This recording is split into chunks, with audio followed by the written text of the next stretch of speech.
All right, I'm gonna give a quick review here of the Fullstar Chopper Plus. You start with the lid here. It's got the medium blades. Be careful, they're exposed and very sharp to do their job. When you put the safety lock here, it's on so the tray cannot come out while in use. When you turn it off, then it can come out easily. So it's very easy to swap out from whatever your need is, from medium to fine blade, to the spiral, and to the ribbon. We'll show all of those right now. We'll start with the medium blade. So you just put the lid on like this onto the catch tray. The catch tray is rather large. It's 8 by 4.5 by 3, so it's gonna be able to fit all of your vegetables and fruits in there. And then it has measurements here from 1 cup to 5 cup on the side should you need that. You wanna face this the flat side down. You're gonna have to put a little bit of torque into it, a little bit of power, not too much. You don't have to slam it down, but make sure you put a little bit of power and pressure onto it. You just close it down on that, and it'll chop it up that quickly, that easily. It's very good because you don't have to use a ton of muscle, and it's going to cut your prep time down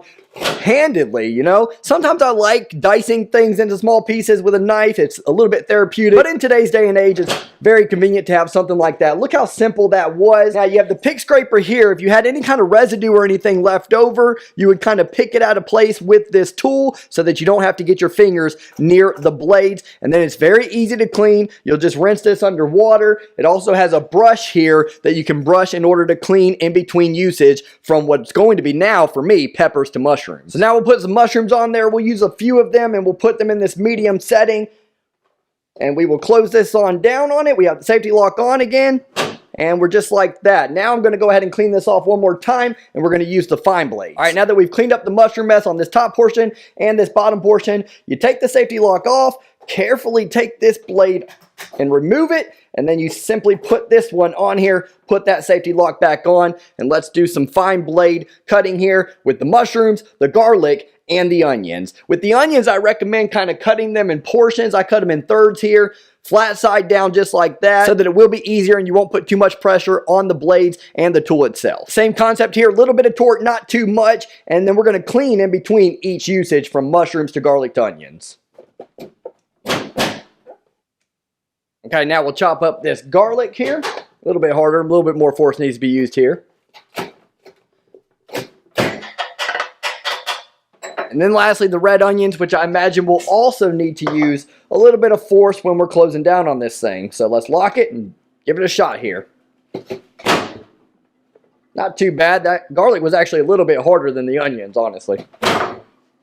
All right, we're going to finish off with the zucchini in a spiral pattern, but before I do that, I do want to show the cleaning method. You're going to want to hold this black portion. That's very important. I can't stress it enough. These blades are extremely exposed, obviously, and sharp. And you'll just take this brush and kind of clean it off, brush it off for everything that you can get off of there. And then for anything that might be a little bit stubborn, you can take that pick and just kind of go through the squares here and pick them off one by one. All quite simple, but I do have one piece here that's being a little stubborn, and I'm not going to put my fingers anywhere near that blade, so I'm just going to take a knife here and kind of peel it out that way. And then for the closing lid, you can run it underwater, and this pick goes inside the grooves just like this, so you just kind of glide it through the grooves to get all the residue out. It's a perfect fit there. You can do it horizontally, vertically until everything's out.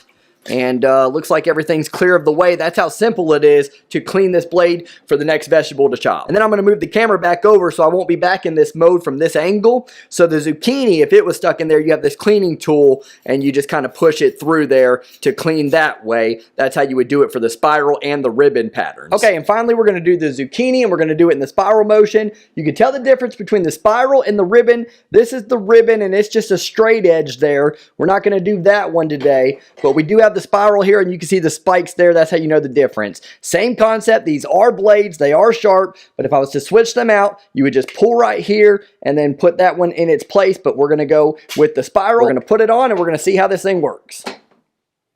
All right, for this, I'm really curious to see what kind of torque, what kind of pressure I have to use here. You got the spikes here on the top. You're going to put it into the zucchini just like that, or whatever vegetable you're doing, and you're just going to twist and use a little bit of force and pressure here. This isn't really hard at all, to be honest with you. And now look at that beautiful spiral design. I'm not even that good at prep work and not that great of a cook, to be honest with you, but I'm going to look like I am. We got the spiral design with the zucchini, the medium slice design with the peppers, diced garlic, diced onions. Look how finely diced it is. Looks good. and then diced mushrooms. I'll clean the blades off and everything else one last time, and we'll give our final thoughts. Okay, all in all, I would say the Fullstar chopper is a huge success. Even between moving the camera to go to the sync view and cleaning each time in between each cut vegetable, which there were 5 vegetables in total, everything took me 20 minutes. So prep time cut in half, and that might be an understatement. I don't know how long this stuff would have taken me to clean each time in between, move the camera, dice everything up, slice everything up, and spiral everything up. That would have taken me a lot of time. Instead, it's 20 minutes, and it would be much quicker than that if you weren't moving the camera around and having to clean in between each time and actually talk about the object and explain it as well. So imagine how quickly you could do it if you were just at your home on a regular night and prepping for dinner. Everything was easy to clean, the blades were easy to take out and put right back in and put that safety lock on. Everything was simple. This is cooking made simple. I highly recommend the Fullstar chopper.